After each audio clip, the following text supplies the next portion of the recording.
the most comprehensive and detailed video on Mahadasha system in astrology. Yes, guys.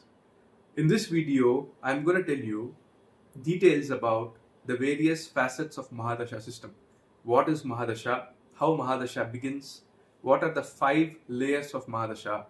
That is Mahadasha, antardasa, pratyantar dasha, sookshma dasha, and pran dasha, which I've mentioned in this book. Alright, Mahadasha, antardasa, pratyantar dasha, sookshma dasha, pran dasha. Alright. What are the 5 layers and how much influence these 5 layers have on a day-to-day basis? But most of all, I'm gonna bring out my experience with an example chart and tell you how Mahadasha is affecting us till now and what we have been perceiving through bookish knowledge. Alright. This video is going to be different. This video is going to be very crisp and to the point. And in this video, I'm gonna, take your breath away with the knowledge and expansive detailing of Mahadasha. Alright. Go on. So, in this video, I am about to reveal to you this thing, that what is meant to be happening and what is meant to happen in your life can be interpreted through your horoscope. That is the Lagna chart, the Rashi chart, and the Navamsha chart, and all the divisional charts. But when it will happen, sure shot, 100%, God's hammer falling upon you, karma's hammer falling upon you, can be predicted only through the Mahadasha chart. Alright. So, if you don't know to use the Mahadasha, you don't know half of astrology. A culmination of Mahadasha and transits of planet helps an astrologer understand what is going to happen in the life of a person, or in mundane astrology where you're predicting about countries and nations and war and earthquakes and different things. Alright. So if you want to know about the secret of Mahadasha, then first you have to subscribe to Purab's Universe, guys, because only if you subscribe to Purab's Universe, you will get access to such detailed and different scientific content. And after watching this video in its entirety, if you have liked this video, please hit the like button, guys. If you have disliked this video, please hit the dislike button, guys. Doesn't matter, but show me your genuine reaction. So, hey guys, what's up? I hope you guys are doing great and I welcome you back to Purab's Universe, guys. Alright. And I welcome you back after a long time, because I need my own space and time to do my research and also do some spiritual journeys and also attend to my mundane business affairs. So at times I take small gaps, but I come back because my Lagna Lord Mars is placed in Punarvasu Nakshatra. So Punarvasu means what? Return of the light. So I go into darkness and again I come back in light form, and then I'm glowing in front of you. So I disappear and appear. That is the theme of my YouTube channel. But whatever videos I make it from my heart. So if you enjoy it, then come, let's go on the journey of Mahadasha, Vimshotri Mahadasha system. Alright. The first thing that I've written in this board, during my college time, I never used to write or read boards, nothing. And I passed engineering. But now for you people, I've taken so much of effort out of the love that I have for you, and I'm writing on this board. Mahadasha secrets finally revealed in astrology. There are million videos in YouTube about Mahadasha, but I am going to give you a different take about Mahadasha. And that is why I am telling you Mahadasha secrets finally revealed in astrology. Alright. So first point is that, Mahadasha is calculated by seeing the placement of moon in a certain Rashi, in a certain Nakshatra. Okay. So in your horoscope, whenever the planet moon, Chandra, which is the creator or the beginning of the sequence of Mahadasha, is placed in a particular Rashi, and in that particular Rashi it is placed in a particular Nakshatra. Now there are 27 Nakshatras, Abhijit being sidelined as a secret mystic Nakshatra, but among these 27 Nakshatras, each Nakshatra is ruled by a particular planet, alright, and that planet or that planet's Mahadasha begins. So whenever moon is placed in a particular Nakshatra, the ruler or the ruling planet of that particular Nakshatra is the beginning of your Mahadasha series. I will give you an example, alright. Let's say that your moon is placed in Shravana Nakshatra. Now Shravana Nakshatra is ruled by moon, so you will start your Mahadasha sequence from moon Mahadasha. Similarly, let's say if your moon is placed in Ardra Nakshatra, then your Mahadasha sequence will begin from Rahu Mahadasha. Alright. Similarly, if your moon is placed in Pushya Nakshatra, then your Mahadasha sequence will start from Saturn Mahadasha. And if your moon is placed in Punarvasu Nakshatra, it will be beginning Jupiter Mahadasha in your life. And similarly, if it is placed in Kritika Nakshatra, then your Mahadasha sequence will start from Sun Mahadasha. If it is in Bharini Nakshatra, then your Mahadasha will start from Venus. If it is in Ashwini, it will be Ketu. If it is Revati, it will be Mercury, so on and on. 27 nakshatras, 9 planets, ruling 3 nakshatras each. So, 9 ways of beginning Mahadasha sequence already. You can be born in any Mahadasha, starting from Sun, Moon, Mars, Rahu, Jupiter, Saturn, Mercury, alright, Ketu, Venus, any Mahadasha. This Mahadasha has got some connectivity with your past life, because in your past life, you're ending at a certain point, alright, and based on your karmas, whatever, blah blah you have done in your past life, good deeds, bad deeds, based on that, the moon decides that, okay, this particular gentleman has done good karma, so I will be placed in, let's say, Rahu's nakshatra, Ardra, and then this person will have an exalted Jupiter, then he will have an exalted Saturn, then he will have an exalted Mercury. So 16 years of Jupiter, 19 years of Saturn, 17 years of Mercury, almost the entire life of the person is going to be good, because he is going to run the Mahadasha of planets that are exalted. Okay, so the moon decides the sequencing, and the sequencing is very important, because let's say you have an exalted Mars and you begin your Mahadasha from Rahu. Alright, so that means that Mars Mahadasha is going to come after almost 99, 98 years, right? So, or maybe 100 years, right?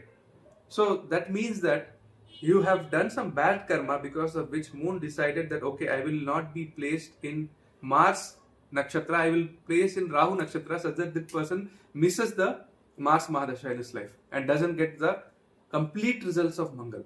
This Mangal could have made you Prime Minister of India, but because you did some adultery or you did some corruption with your political power in the past life, so Mangal and Moon did a conspiracy, and they didn't give you a complete Mars Mahadasha. Now antardashas will come, you will have a Mangal antardasha in all the major Mahadashas, but Mahadasha is Mahadasha, right? For 19 years of Saturn Mahadasha, you have got an exalted Saturn and you are ruling, or for 6 years of Sun Mahadasha, you have got an exalted Sun and you're ruling, alright. So that sequencing and beginning of Mahadasha is decided by the moon's placement in a particular nakshatra, which is ruled by a particular planet, and that planet's Mahadasha is the beginning of the sequence, right?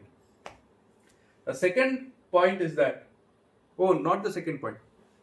The next thing is that Mahadasha has 5 layers, okay? Mahadasha, antardasha, pratyantar dasha. I hope you can see the board. Sookshma dasha and pran dasha. Okay. Mahadasha is the first major influencing factor where one particular planet is ruling you for either 19 years or 18 years or 17 years or 20 years or 16 or 6 or 7 or 10, whatever the sequence, Mars Mahadasha or Rahu or whatever, right? Then comes the antardasha. Antardasha is like the second important layer, which is controlling the second layer of influence in your life. Then comes the pratyantar dasha, which happens for 6 months max, alright? And pratyantar dasha is the third layer, which is influencing us, alright? Influencing everybody in the world, even me, you, YouTube, and creator of YouTube, and everybody, alright? The fourth layer, which is an important layer, it is called the sookshma. Sookshma means very secretive or very delicate or very subtle. And then pran dasha, which signifies what is happening on a day-to-day basis, alright? So generally it is said Mahadasha is very important, then antardasha, pratyantar dasha, sookshma dasha and pran dasha, alright? So it is descending in this order. But the fact of the matter is, whatever you're going to do today on a day-to-day basis is ruled by the planet which is coming in the 5th layer in Prandasha. Alright. So let's say you have got a very negative Mars in your horoscope and you are undergoing the Mahadasha of Saturn, which is well placed in your horoscope, but still Mars has come in the pran dasha. So in the fifth layer, let's say Rahu is also coming. Rahu, Mars, Angara Yoga is creating. So definitely accidents can and shall happen. Alright. So pran dasha is dictating whatever you are doing today, right now. Whether you are performing in front of a group of people, in case you are a celebrity, or you are going to Gujarat, or you are going to Dwarka and you are giving a speech, political speech. Whatever you are doing today, right now, that is the pran dasha. Alright. Pran dasha and sookshma dasha are the current controllers who are controlling and driving the system. Alright. Pratyantar dasha is the overall experience that we are going to get for a period of 2 months to 6 months. Alright, whatever planet is coming in Pratyantar dasha. It can be a Ketu Pratyantar, then it is going to be a detachment oriented time period where you will have a little bit of spiritual connection, and your mundane Rahu oriented stuffs will come down. If it's a Venus Pratyantar dasha, you're going to be more into passion and luxury and sense gratification and things like that. If it is a Sun Pratyantar dasha, then you're going to get into power seeking and authoritative positioning and things like that. Alright, that's the Pratyantar dasha. Then antardasa. What is going to happen to you for a period of either 3 years or 18 months or 6 months, whatever the antardasa period of each planet is. Alright, and then Mahadasha. Mahadasha controls the overall journey. It's like the script. So Saturn is operating for you for a 19-year period. During this period, you're definitely going to be happy also, sad also. You're going to amass a lot of wealth also. You're going to lose money also. You're going to be healthy also. You're going to be diseased as well for a certain amount of time. And you might experience the loss of a near and dear one. And you might also have the entry of a new person into your life who becomes a strong support system later in the future. Alright. So all these things, the entire picture is the Mahadasha. Alright. Now, Mahadasha tells you what is the overall final commandment.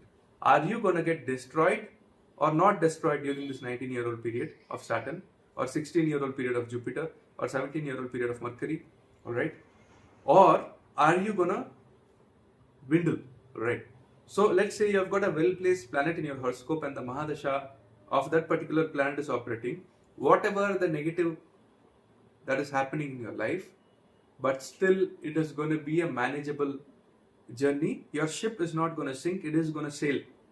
Alright. But let's say you're going through the Mahadasha of a planet which is very badly placed, debilitated, conjunct with Rahu Ketu Saturn, or aspected by Rahu Ketu Saturn. Then your ship is going to sink, or you're going to jump from the ship. Alright. So Mahadasha determines the overall experience. Are you protected, not protected? Are you going to rule and remain intact, or are you going to drown and dwindle? Alright. This is portrayed by Mahadasha. Okay. Very detailed. Right. So what is going to happen comes from the horoscope. Whatever planet is promising, whatever yoga that comes, that is already seen in the horoscope. But when it's going to happen, it comes from the Mahadasha. If you know to read and predict through Mahadasha, you are a master in at least 30 to 40% of astrology. Alright. Now, let's consider this example horoscope. Alright. Aries ascendant chart, Sun in the first house, Moon, Venus, Ketu and Mars in Gemini in the third house, Jupiter in the fourth house, Rahu in the ninth house, and Saturn in the 10th house, Mercury in the 12th house. So this is the placement of planets in the Bhav Chalit chart. And Bhav Chalit chart is important because Bhav Chalit chart will show you in which area the action or activity is about to happen. Alright. So always look at events from the Bhav Chalit chart, because each house is a war zone, or each house is an activity area. So you have Mercury in the first house, you have Mercury in the 12th house. Your logical and calculative ability and your focus will change. You will be either somebody who is very calculative in spiritual stuff, Mercury 12th, or if it is in the first house, you will be somebody who is having big eyes, very restless, moving here, there, highly intelligent, all these things. So the characteristic attributes of the planet shall be taken in the Bhav Chalit chart, because that is the area of influence, or the orb of influence of the planet. Alright. Now the Mahadasha sequence of this person is such that Rahu Mahadasha started at the birth of the person, which is 17th of May 91, and Rahu Mahadasha got over on 12th June 2003. Then Jupiter Mahadasha started from 12th June 2003 and Jupiter Mahadasha operated till 12th June 2019. Then Saturn Mahadasha is currently running 12th June 2019 onwards and it is going to end in 12th June 2038. Then it is going to be Mercury Mahadasha till 12th June 2055. Then Ketu Mahadasha till 12th June 2062. Then Venus Mahadasha till 12th June 2082. Then Sun Mahadasha 12th June 2088. And then Moon Mahadasha 2098 and then Mars Mahadasha. So I feel this person is going to pass or go away in Moon Mahadasha. Alright. So he's going to live 90 plus years. Gut feeling. Alright. Now, generally, what we do is that we look at the placement of planet in a particular house. Here, Jupiter is exalted in the 4th house. Saturn is placed in own sign in the 10th house. Sun is exalted in the 1st house. So what we do is we literally translate that, okay, your Saturn is placed in the 10th house and it is creating Panch Mahapurush Yog, Shashi Yog. So during the Saturn Mahadasha, you will become a minister. You will become a very influential person. You will become the head of the town or village. These are the standard dictums. Alright. So the person keeps waiting. Saturn Mahadasha is going to come and I'm going to become a minister. I'm going to become somebody very important. Alright. And then nothing happens. The person is doing something else. Alright. Similarly, Jupiter is exalted in the 4th house and it is creating a Panch Mahapurush Yog called Hams Yog. Alright. So this Jupiter is supposedly going to give the person home, property, comforts, luxury and everything. But would you believe me if I told you that Jupiter Mahadasha actually went full of struggles for this person? And this person almost shifted, I think, 42 houses during the Jupiter Mahadasha. Alright.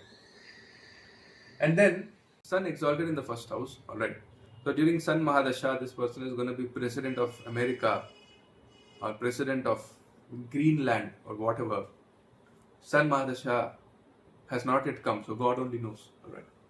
But what I am trying to say is that the conventional approach of looking at a particular planet's placement in a particular house and then looking at the Mahadasha sequence that, okay, from 2019 onwards, June 12, 2019, you are going to start your Raj Yoga.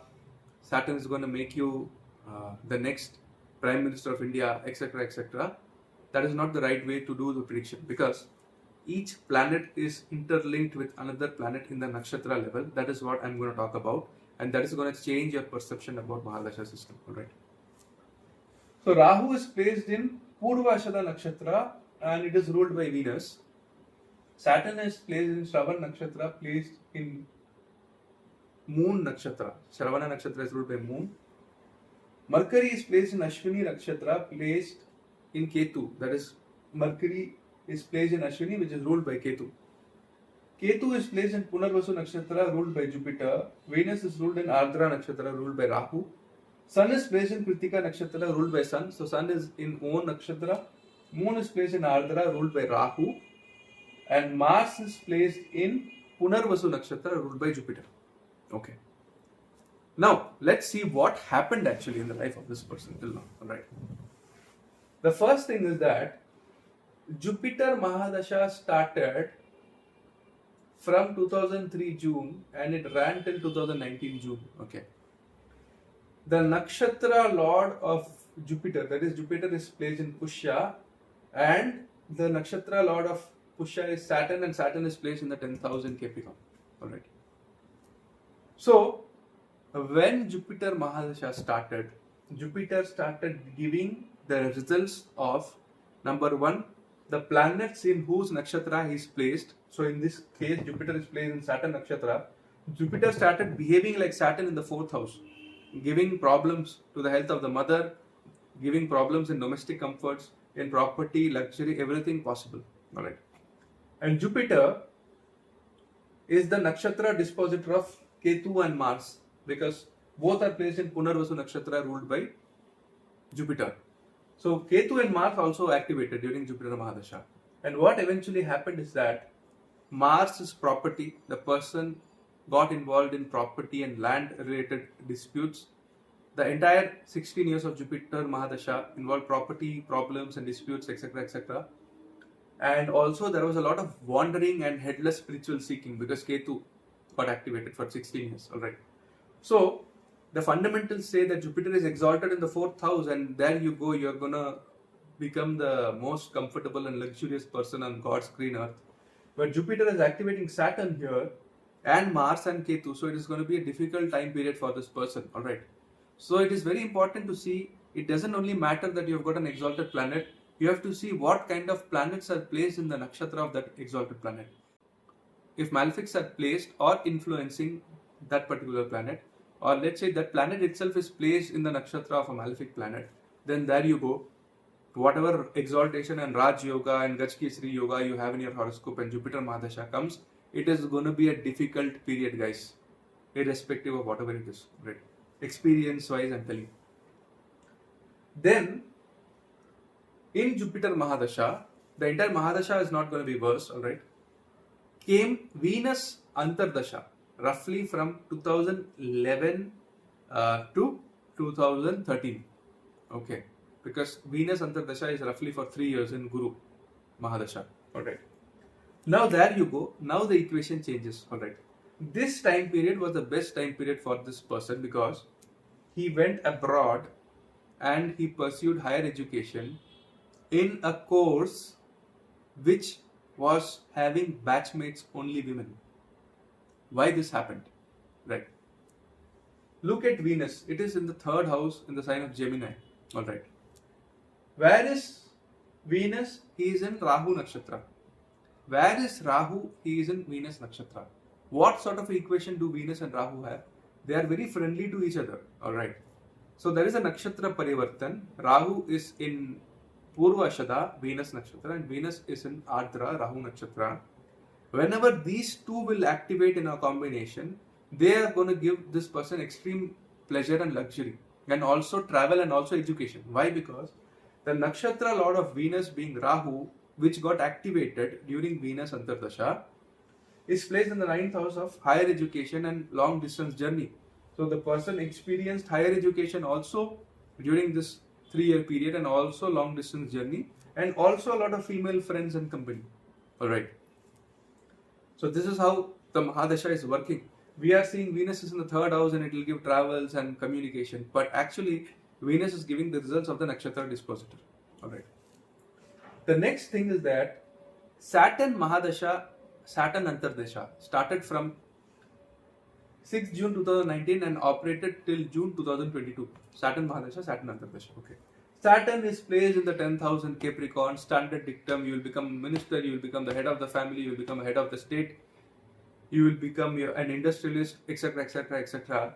But this person started a YouTube channel when Saturn Mahadasha started. Now, what is the connection of Saturn in the 10th house in Capricorn and YouTube channel? Here is the story, guys.